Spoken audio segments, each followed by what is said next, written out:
I'm gonna be a pilot. Best in the galaxy. Heard about a job. Big shot gangster putting together a crew. Who are these guys? Han Solo, Lando Calrissian. Whoa, is that a Wookiee? If you come with us, you're in this life for good. You in? That's yes.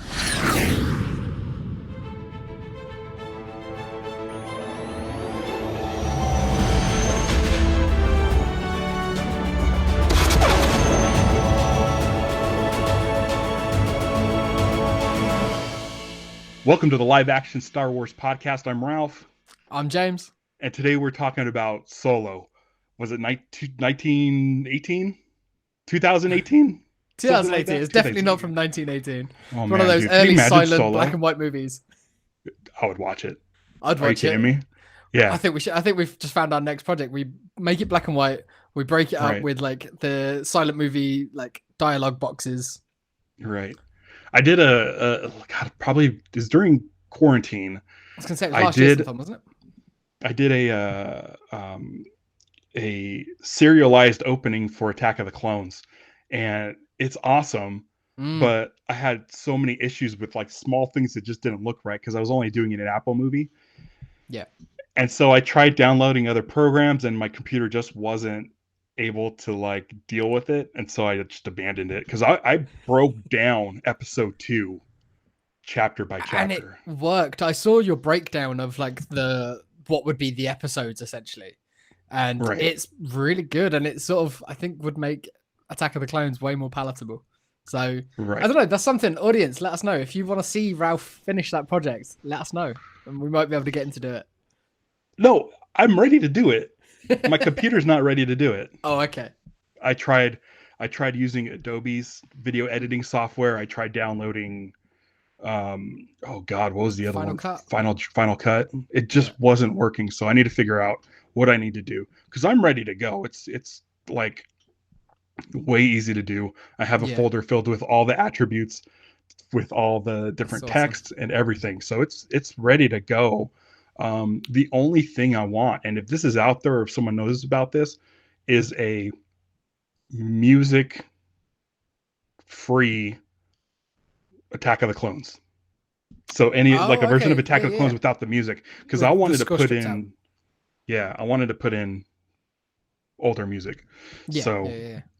I think it would work great. But I think that'd be cool. I want to totally make it, and if it does happen, it'll be right here. I'll put it on the live action Star Wars YouTube page.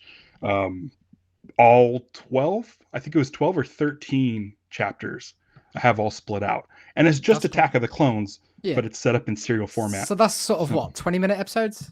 No, can't be. It was 10? roughly 10, somewhere 10, like yeah. 11, somewhere like 8 due to Okay. like where I put in the cliffhangers. Yeah, sure. Because George Lucas like set it up so Star Wars was supposed to be a serial, and if Yeah. you watch the original Star Wars, you can cut that up.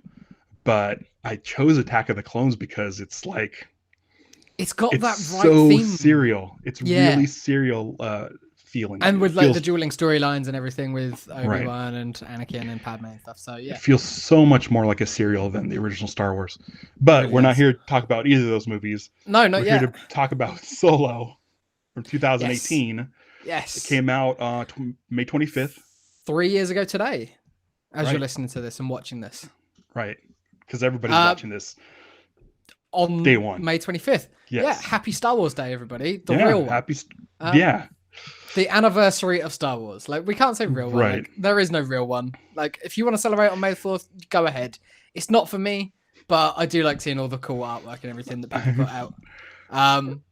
But yeah, May 25th is when I celebrate Star Wars. Me too. I have this. I've had this box set since I was a kid. This VHS Star Wars box set. It Awesome. is dusty. You Yeah. can see some dust flying around, and then it opens up, and it tells you all the Oh, that's information, cool. including the release date. And so it has all the release dates for not only Star Wars is May 25th, but also Return of the Jedi. I was going to say Jedi was also as May well, wasn't it? 20th. Yeah. And then Was- episode 1, I think, was May 21st, but he still had that late May. Yeah. And that was over there. We didn't get episode 1 until, I want to say, June or July in the UK. Really?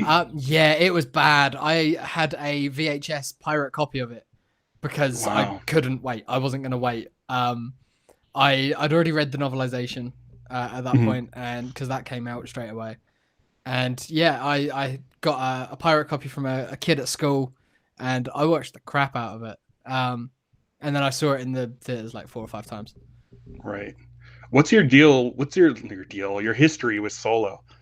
Like My from the history- time you first heard about it until today. My history with Solo was cool. Okay, we got the announcement after we got the announcement for Rogue One.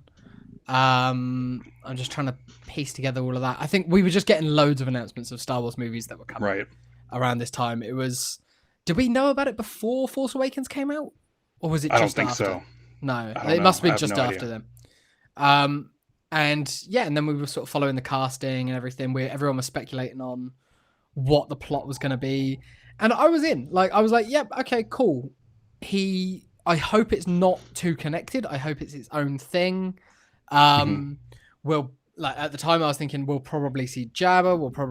We've got to see Lando, surely. And I was thinking it would be sort of Han Chewie meeting, winning the Falcon from Lando, and possibly even like ending with like Han dumping the cargo that he had to Right. dump for Jabba, and maybe it would be like working for Jabba early. I didn't want it to do the Indiana Jones and the Last Crusade trick of having Right. all of the defining moments of Han's Here's how he young got the life. scar. Here's how he And got it all the whip, happens in the hat. one. Yeah, all happens Right. in one day. It's like Right. I love that movie. I love that intro. I think it's a really fun scene of that film. But it's like, okay, everything in one day. We don't need that with Solo. Yeah. I remember speculating on the title a lot before we knew it was just going to be Solo. Mhm. I thought like Smuggler's Run would be a good title. It Right. would work with the Rogue One, Smuggler's Run. Like, it had a sort of a thematic sort of title to it. But yeah, and then of course they were filming over here. They were filming close to where I live for some of the it was some of the Corellia stuff filmed near to where I am. So I drove down and watched it from afar as much as I could. And then about a week after that was when they took a break and they got rid of what's their names? The original directors. Lord and Miller. Yes, Phil Lord, Here's Chris my Miller, deal. yes. Like, I was against this movie. I was like, as soon as they announced Solo, I'm like, I don't need that. Like, it's It was one of those films that I was like, I'll watch it as Star Wars, but I don't Right. need a a Solo origin. But when I heard Lord and Miller were signed on, I was like, oh, these guys are awesome. Yeah, So I'm like, okay, cool. We'll see how it goes. they were coming off of Lego Movie at the time, I think, weren't they? Yeah, and I love the Lego Movie. It's great. I thought the Lego Movie was awesome. I'm like, of all the stupidest ideas for a movie about Legos probably the stupidest. And at the time, I was like, of all the Star Wars you can make, you're choosing to do a Han Solo movie. How stupid is that? And then I hear Lord and Miller doing it. I'm like, oh crap. Okay, let's see what this is. Yeah, And I get very, very excited because I'm like, wow, if they can do what they did with Lego and like sort of bring in a new Han Solo, I mean, if anyone's going to figure this out, they will. And then like Lawrence Kasdan was writing it with his son John, and I'm like, okay, if anyone can write Han Solo, it's Lawrence Kasdan. So I started getting on board. I was like all fired up. And then when they left and they said that Ron Howard was doing it, I was done. I was like, what are you guys doing? it's Ron Howard is I've great. got nothing against Ron Howard, and I love Arrested Development, but the movies that he makes aren't, like, I don't know, they're good, and he's got things like Apollo 13, which are amazing, but they don't have anything particularly interesting or unique about them. I don't think they don't have a style that is like, that is a Ron Howard movie. Whereas Lord and Miller, especially up to this point, they were just churning out hits, and they were all so different, and they had something that Star Wars hadn't seen yet. Like, Ron Howard felt like the safe bet. Right. Like it's whereas Lord and Miller, it felt like they were doing something different, and by all accounts, they were doing something very different. Right. And it just didn't work well with everyone involved. Right. And I think mostly probably Lawrence Kasdan, I think you're right. I think maybe he was taking it really seriously, Mm. and Lord and Miller are kind of light. Jokesters. Yeah. Right. I think they were They doing wanted Last Man on they were doing Earth. they were doing quite a lot of improv as well, by all accounts. Like they were Right. letting the talent that they have, which, you know, when you've got someone like Donald Glover and Phoebe Waller-Bridge involved, like Yeah. they're writers. They're like, let them go, let them do what they want to do. But I can see it from Lawrence Kasdan's point of view as well. It's like these are like as close to his characters as anyone in Star Wars could be. Right. And he And kind of so- comes from old Star Wars, which is nice. Mm. But then the thing is, I was excited because we're going to get new, young, fresh Star Wars. Yeah. Like, if you're going to do Han Solo, let's like make it completely different. Yeah. But it sounded like it wasn't working out. The casting announcements, like no one was going to fill the shoes of Harrison Ford. Of course not. So they announced Alden Ehrenreich. Cool, sure. He can be Han Solo. That's fine. He doesn't look like Harrison Ford. He doesn't sound like Harrison Ford. But I think he nails the essence of Han Solo, which is what really matters. There was one moment. It's really late in the film, and it is after they have got rid of Tobias Beckett, and Qi'ra says, "Like, I'll be right behind you." Mm-hmm. When she does her thing and sort of goes and reports to Maul, but she sort of sends Han off to go and save Chewie, and he stood in the doorway with his hands on his hips, and he does a turn, and it's just the briefest of moments, and in that action and the way he's posed, the way he moves, that's Han Solo. And I remember seeing that in the theaters and going, he nailed it. And it's with subtle little things like that that really, really did well for me. He probably does the hands on the hips thing a little bit too much. I'm sure it's all in the direction. Because in every still that you see him, that he doesn't have his gun out, he's got his hands sort of posed there. But yeah, just the mannerisms and everything, I think he nailed it. I think he did a really good job. Right. You are a huge Donald Glover fan. I am a very, very big Donald Glover fan of everything that he does. Music, writing, acting. Yeah, I've been a big fan since Derek Comedy days. Yeah. All the way through.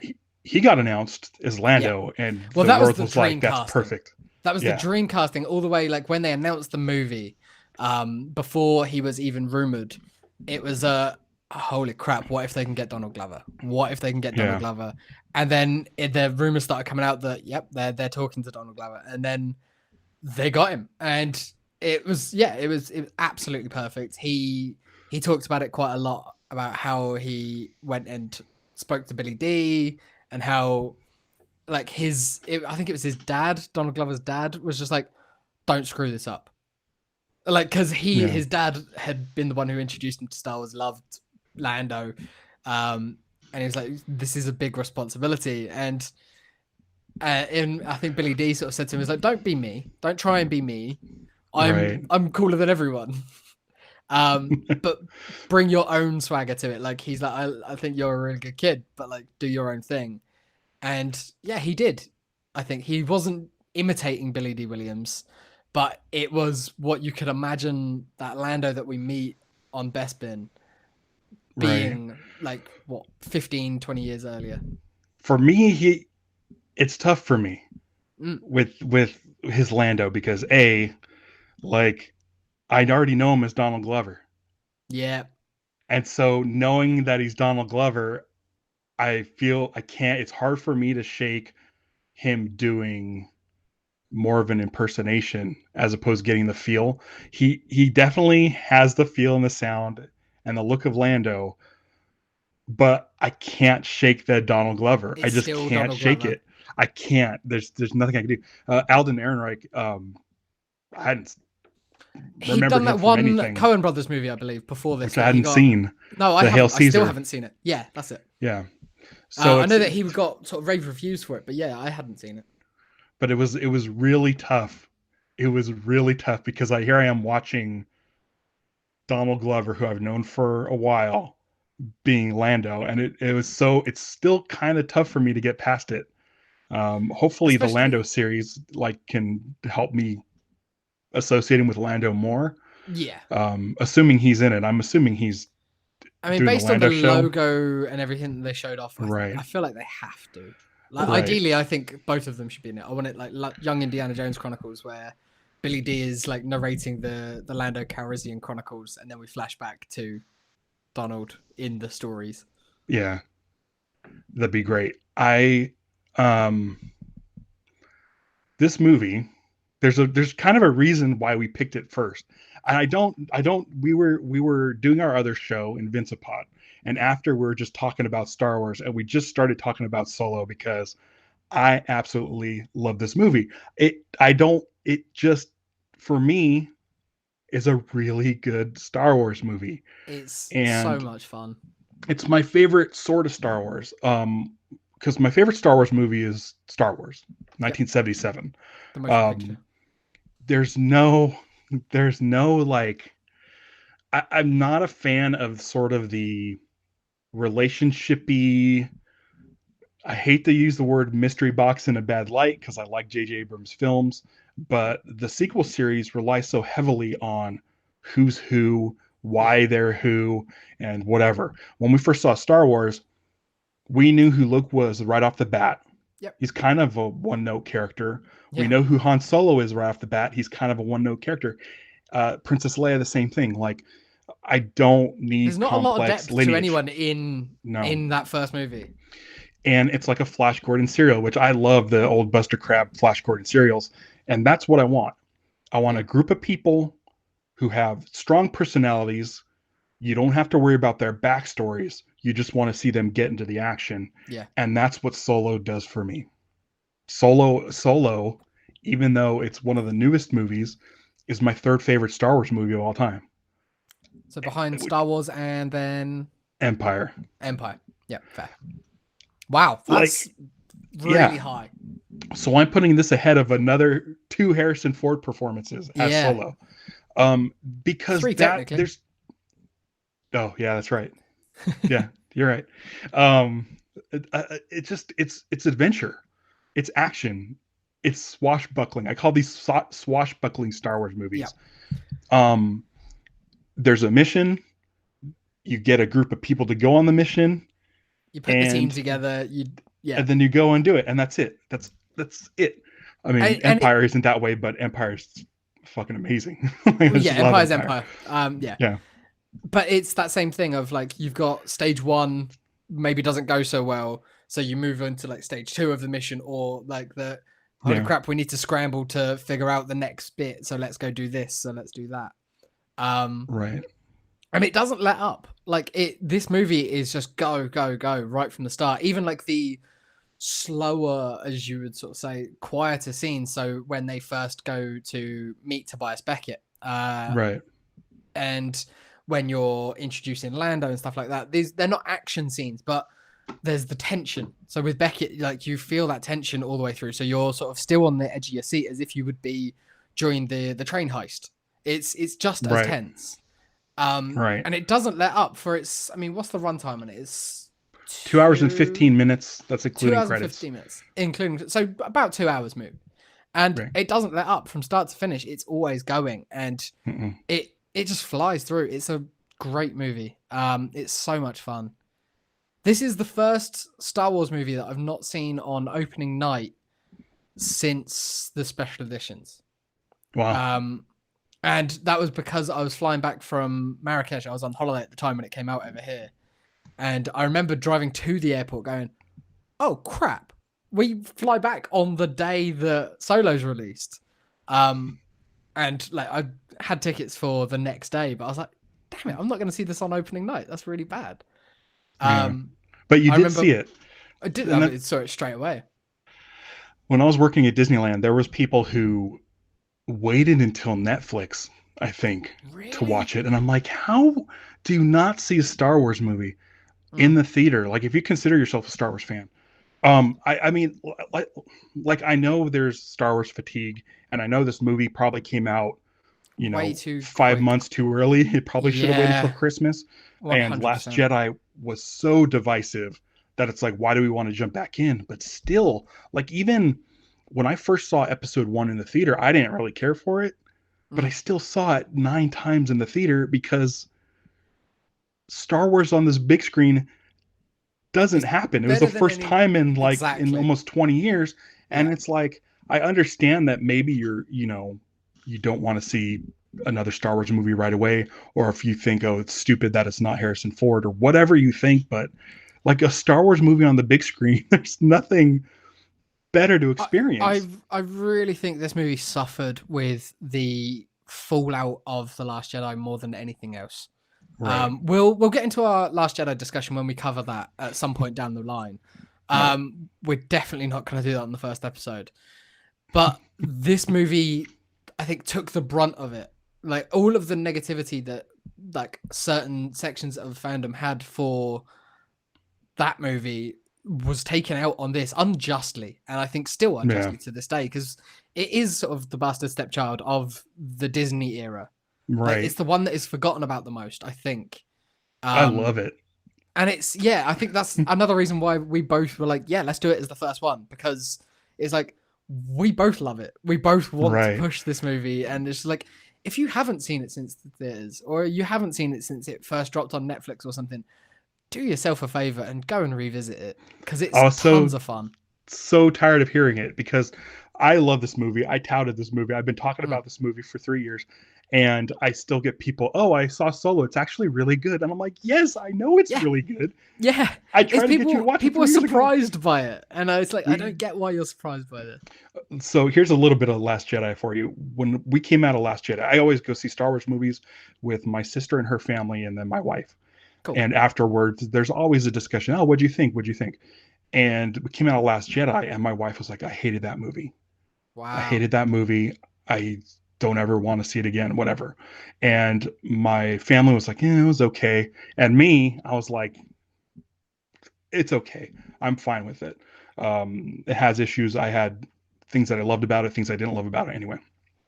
So we get out of Solo, and we're all standing around, and everybody's asking everybody else what they thought of it. And everyone's like, yeah, it was okay. It was okay. Yeah, it was okay. Nobody asked me what I thought of the movie. So we get into the car, me and my wife, and I turn on the car, and I said, nobody asked me what I thought about the movie, because I'm assuming they thought I hated it. Yeah. Because they all thought like it was okay. And I told her, I said, I love that movie. And I went and saw it again in the theater by myself because I needed to see it again. Yeah. I fell in love with this movie. Alden Ehrenreich, I think his performance is amazing. I can't believe he pulled it off without even, and the thing is, what I liked is they didn't have him do a Harrison Ford voice. No. And his voice is definitely a higher pitch voice than Harrison Ford. They didn't do any kind of like prosthetic nose or makeup to match him. They're just like, here's this kid. Yes. And the thing, I think what helps is, like, I grew up a comic book fan, and reading comic books, you can have the same character drawn by different people. And exactly how I described it. You accept every single artist's version of Batman, no matter how they draw it. Yeah. So Sal Buscema's Spider-Man isn't the same as John Romita Jr.'s Spider-Man, but they're still Spider-Man. You know, it's still Spider-Man. Yeah. Right. So the haircut and the outfits, it's Han Solo. And it's the mannerisms that help bring that character to life. You got to nail certain aspects to make it the character. And he also has the best jacket of any Han Solo. Well, which one? The brown with the black. Yeah. Because I'm a fan. I'm a fan in what I'm calling the flashback, the 3 space years before, when he's living on Corellia. The Corellia. He's got the white vest that looks like that old.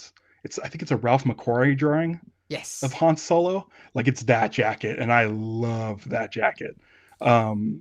Just because the fact that they made it white and gray, so it looks like the pencil sketch version of Han Solo from like 1975 or 6 or whatever, was like the greatest homage. When he first became a human character, not an alien. Right. And seeing that jacket, or it's a vest, I think, in live action, and the fact that they didn't color it, they left it paper white. I was just like, this feels more like a fan did it than even Rogue One. Yeah. There's so much fan stuff in this that it's like, I mean, people could say that it is a fan film, but I think like that's not necessarily a negative. There are elements that do feel like a fan film, but in the best way. Like a fan film with like $200 million budget, like that's awesome. That's not a bad thing. Right. I want to loop back to Corellia in a second, but yeah, just as you were talking about old designs, when they're on Kessel and you see the Pike Syndicate guy come out with his mask that was cool. Like I hadn't seen those episodes of Clone Wars at the time, right? But the Pikes are in Clone Wars and Rebels, right? And seeing them like tie all that stuff together now, when I go back and watch Solo, I'm like, oh shit, it's those guys. That's really cool. Yeah. And all the Crimson Dawn stuff is great. It's like that's sort of the Filoni influence kind of thing over all of this stuff, and I like that connected universe. There is some guards in the background that I think they're the guards that take sort of Han and Chewie. Are they based on the action figure for the Bespin Cloud Car? They look like it. That's what I like. I saw it in the theaters and I was looking at it and I was like, I know that look. I played with that toy like forever as a kid, but obviously you never really see them in Empire Strikes Back. It was just a design so that they could sell a toy. And I'm sure that they've just taken that, like they had like a sort of almost like a pauldron thing on their shoulder. They could be sort of a police, like almost like different companies will hire from the same security company. Yeah. So you have the mines on Kessel, and you have the Tabana gas mines on Bespin. Probably hire mining, the same the security mining company. like yeah. So that could be that. I love that. I want to learn. I want to know more about this private security operation. Absolutely. that gets hired by different underground gas companies. Okay, so let me talk about a reference in this movie. People who are watching this for the first time that don't listen to any of my other shows, I love film music. And John Powell did the score to this. I love John Powell. When I heard John Powell was doing solo, I said, well, at least I'm going to get the soundtrack because I love his work. I think he's a fantastic composer. British, I believe. Am I right in thinking that John Powell did How to Train Your Dragon? Yes, he did. Yes, and that is an amazing score. I love that score. He's done the Bourne movies, the Jason Bourne movies and stuff. Great dude. So he does a reference to 1977. Which is because John Williams gets a sort of a credit on the score as well, doesn't he? A little bit because he did the theme. He created the theme for Han Solo, so he did that. John Powell came in, used that theme a little bit, and kind of did the rest of the score. Ran with it. In the movie during the train heist, as soon as you see the range troopers step, there's like a close-up shot of their feet stepping on the train. There is a bit of music which is from 1977 Star Wars. And that's the Imperial theme that was used in 77. The original Imperial theme before the march. Before the Imperial March, which that in 77 Imperial theme got just completely abandoned. Yeah. Completely abandoned after Empire came out. Never showed up again.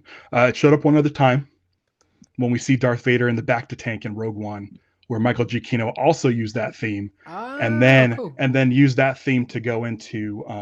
It's the sort of the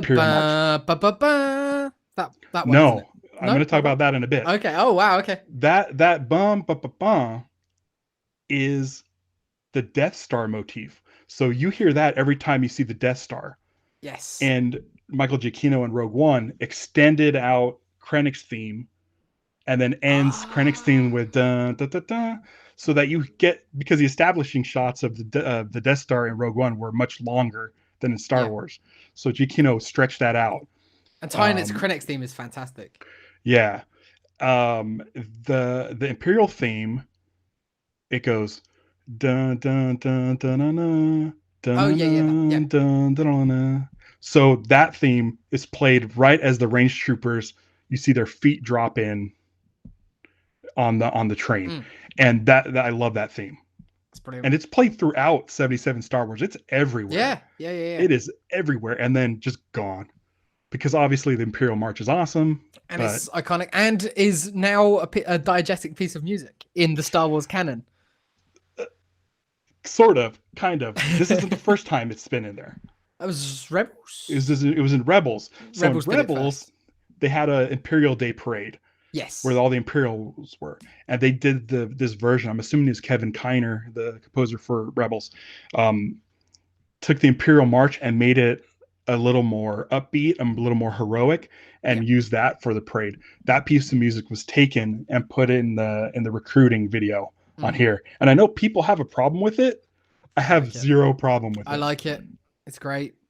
Like if you watch the propaganda posters that are above like the recruitment center as well, they were from an art book, I believe, that had sort of there was rebel propaganda pieces that were in universe. Sort of a lot of them were designed by Sabine Wren from Rebels.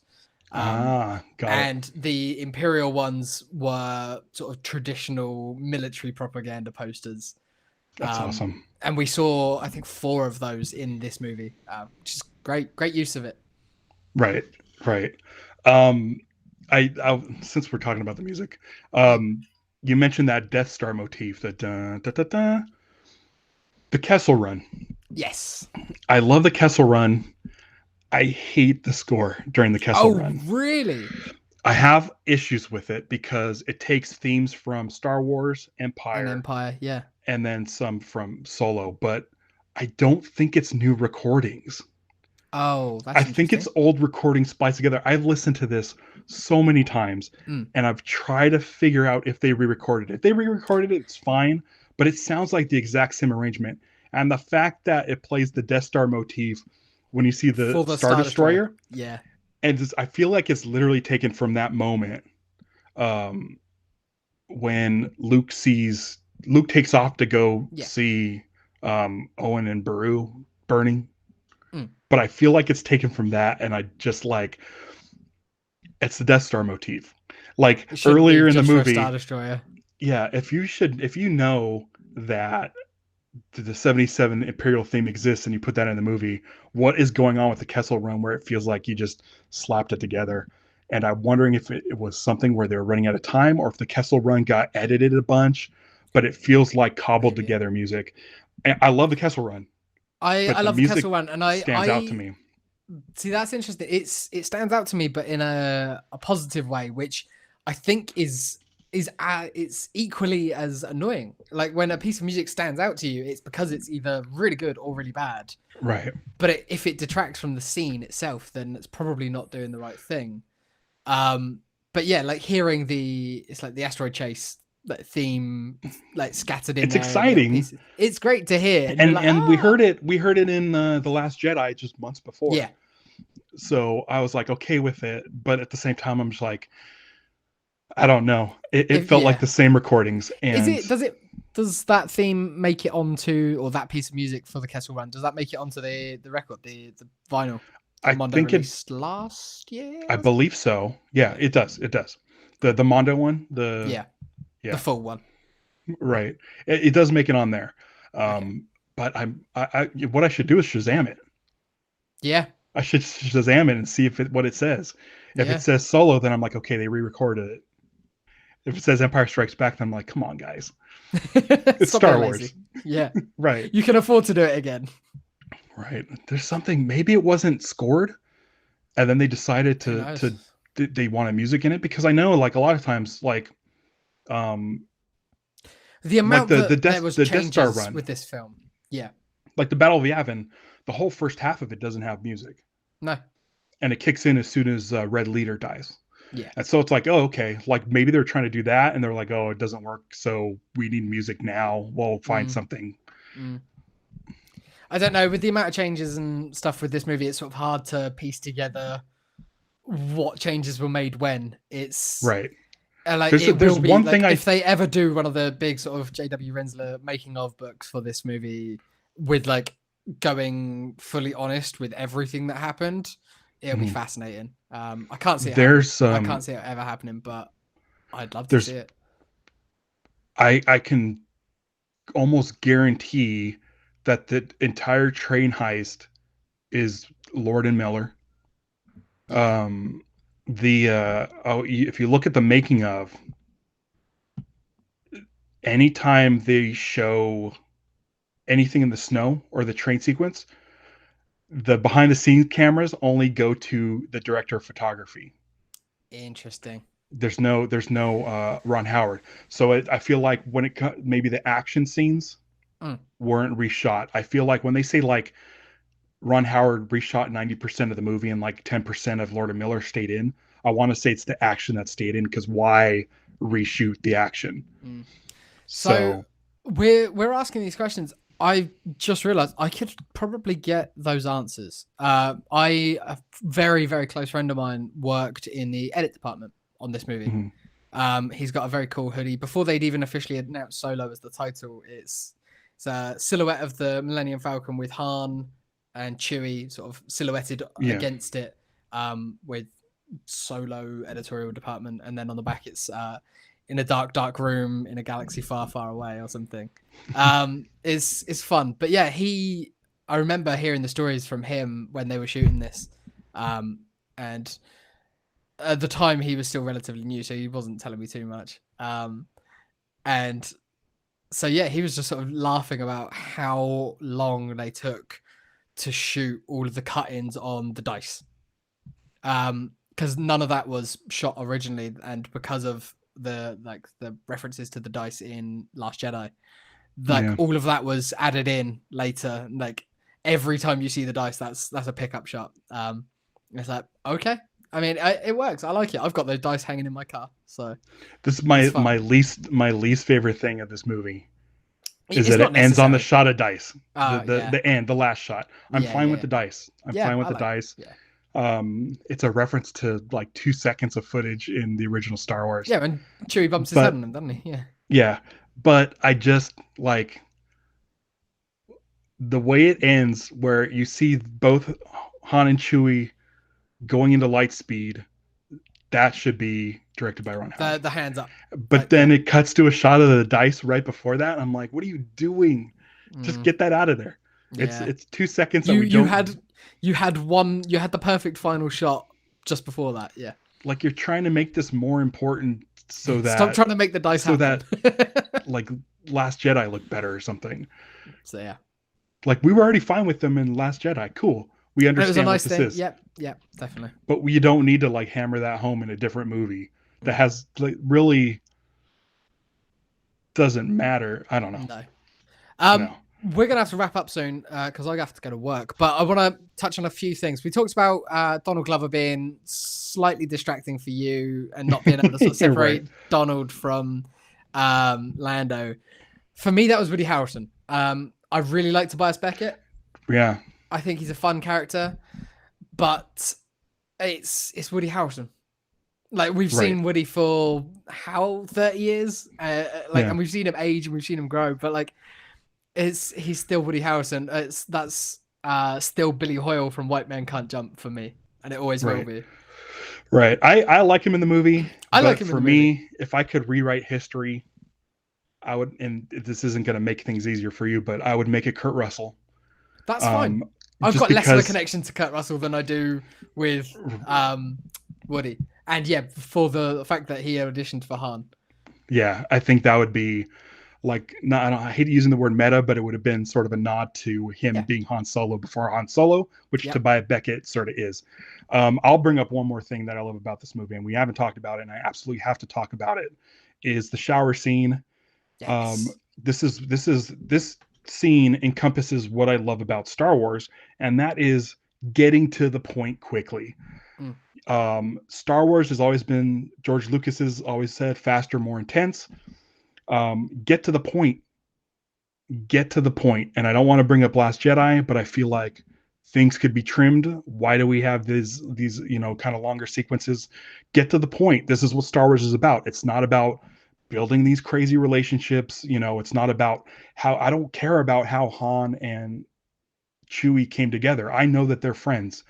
Yeah. So this shower scene is the greatest shorthand in Star Wars history. Like, It's showering is something that people do in the military together, or Yeah. like at gyms and stuff. So it's like it's a way to show two people becoming comfortable with each other immediately. Like literally as comfortable with each other as anyone can be. Right. And Han Solo's like, you can't wait, buddy. And then he, he And then it's like, all just right, accepts cool. it. It's not like he just walked away. He's still like, well, I'm still gonna shower. Yeah. No, the whole Han meeting Chewie in the pit, in the mud pit, them having a fight, them communicating with each other. It just sums up their whole thing. Yeah. In like maybe 4 minutes of film, maybe. I love it, and it's one of my favorite things about Star Wars is cut through the BS. Yeah. Let's go on the adventure. This is everything you need to know. And that shower scene just did it in like Sums it all up. 20 seconds. It's like, it's this is it. This is them. Yeah. This is them. My least favorite thing about the movie is the Imperial officer who says Han Solo, and he's so smug about naming him Solo. I don't like it. I'm fine with it. it's so dorky. It's very dorky. It's Flash Gordon levels dorky, which I'm fine with in Star Wars. Like maybe I feel it's just like the performance. Maybe I just don't like the guy's like face. I don't know. Well, for me, like Star Wars, like I feel like I know we're doing a whole show about Star Wars and we're just kicking this thing off, and I love Star Wars, but I don't hold a lot of reverence for it. Listen, it's my favorite thing. I've grown up with it my entire life, but it's not the sacred texts. It's there you go. They're movies. They're fun movies, and no matter how bad or stupid they get, I love them. I'll find something positive in them. The Ewok Adventures, love those. Know we're going to talk about them. Can't wait.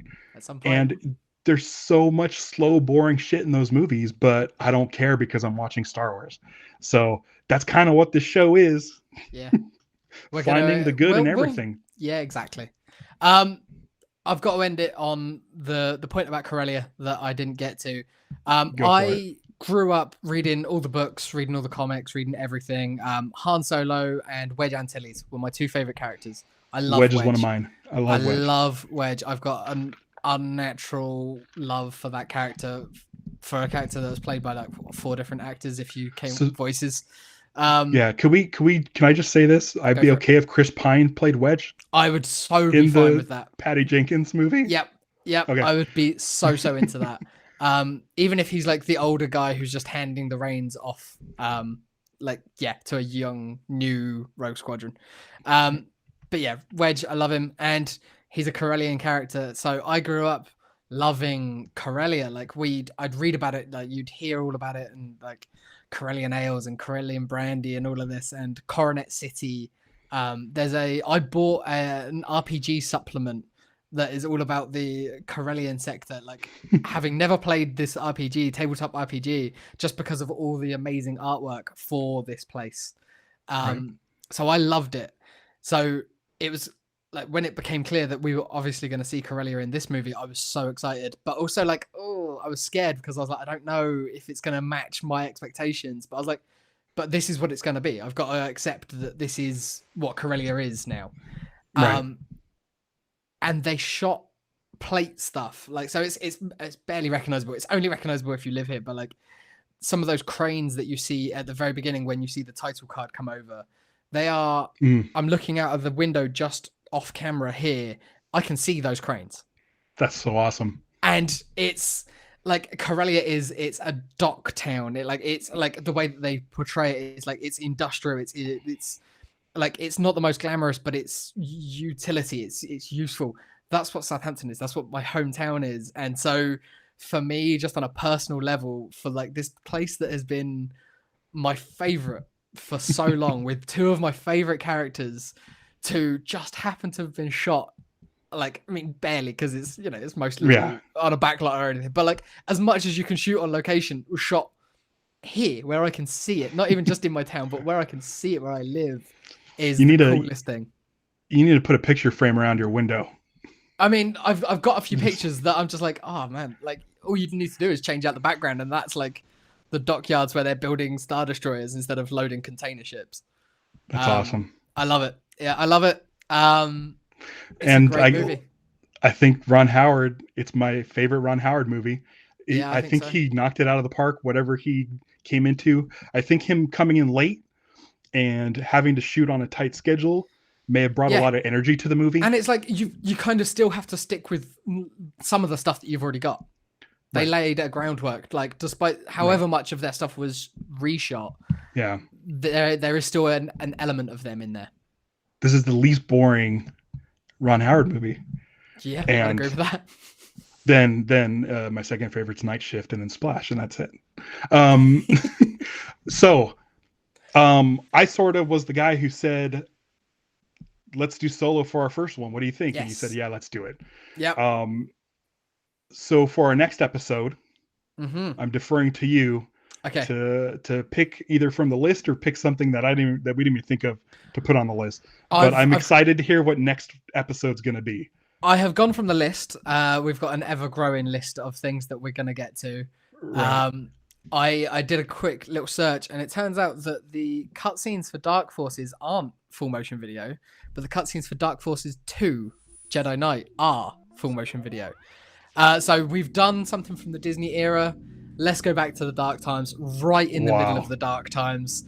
We are doing the live action cutscenes, the full motion video game cutscenes for Dark Forces 2 Jedi Knight. There is a video it's half an hour long. It's on YouTube, so everyone can watch it.